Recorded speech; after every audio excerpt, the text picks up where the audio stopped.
Hallelujah! সবাইকে জয় যিশু খ্রিস্টের করে হোক।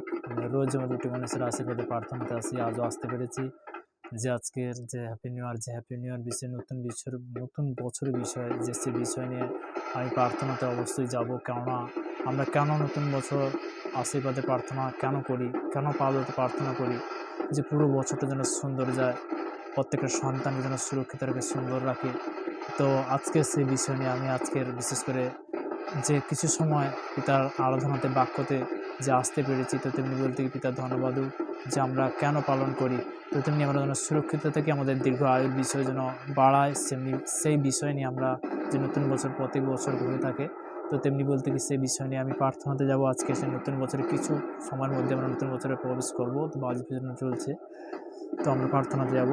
সর্বশক্তিমান ঈশ্বর পিতা, তোমার মহানামে ধন্যবাদ করি পিতা, যে সব সন্তানরা যে নতুন বছর প্রভু তারা যে বিশ্বাস করে পিতা যে কয়েক ঘন্টা পরে প্রভু তারা যে মুহূর্তে যে আসতে পেরেছে পিতা সর্বদা অসংখ্য ধন্যবাদ করি পিতা, তাদের প্রত্যেকের সন্তান পিতা যে হ্যাপি নিউ ইয়ার, যে নতুন বছর যে আমরা যে প্রত্যেক বছর করে থাকি পিতা, এই বছরও করছি প্রভু প্রত্যেকের সন্তানকে তুমি আশীর্বাদে পরিণত করো। নতুন বছর যে পা দেওয়াতে পিতা সবার যেন সুন্দর যায় প্রভু, তোমার চাঁদ করে ভারতবর্ষের বিভিন্ন প্রান্তে যারা দেখছি পিতা তাদেরকে ব্রাশ করবো, তাকে তুমি সুরক্ষিত পিতা দীর্ঘ হয়তো তুমি আশীর্বাদে পরিণত করবো। আমার দেশের জন্য প্রার্থনা করছি পিতা, যারা দেশ বিদেশের মধ্যে পিতা রয়েছে পিতা, গভর্নমেন্টের মধ্যে কাজের মধ্যে রয়েছে পিতা, তারা দেশ জন্য প্রার্থনা ব্রাশ কবর করো, তাদেরকে তুমি সুরক্ষিত রাখো পিতা।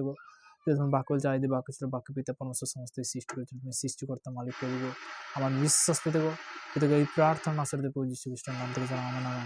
তো তেমনি বলতে কি আমি আজকে বাক্যতে যাব, গীত সংগীতা তার 31 অধ্যায় 1 পদে, হে সদাবু, আমি গর্ভিত জলে থাকিয়া তোমাকে ডাকিয়াছি, হে প্রভু আমার রব শোনো, তোমার কান আমার বিনতির রবে অবধান করো। হে সদাবু, তুমি যদি অপরাধ সকল ধরো, তবে হে প্রভু কে দাঁড়াইতে পারিবে? কিন্তু তোমার কাছে ক্ষমা আছে, যেন লোকে তোমাদের ভয় করে। হালেলুয়া! তোমার কাছে ক্ষমা আছে, তোমাকে পরিত্রাণ আছে, তোমার কাছে উদ্ধার আছে প্রভু। যে আজকে যারা শুনছে প্রভু, তাদেরকে তুমি সর্বদা তুমি আশীর্বাদে পরিণত করবে। যে সকল সন্তানরা যারা দেশ বিদেশের মধ্যে গর্ভজন্মের কাজের মধ্যে রয়েছে প্রভু, সব সন্তানকে তুমি আশীর্বাদে পরিণত করো প্রভু।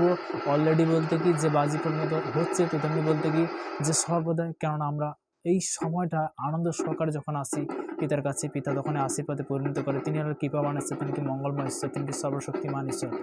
তো সর্বদাই প্রভুর কাছে বিনতি করে প্রার্থনা রাখছি।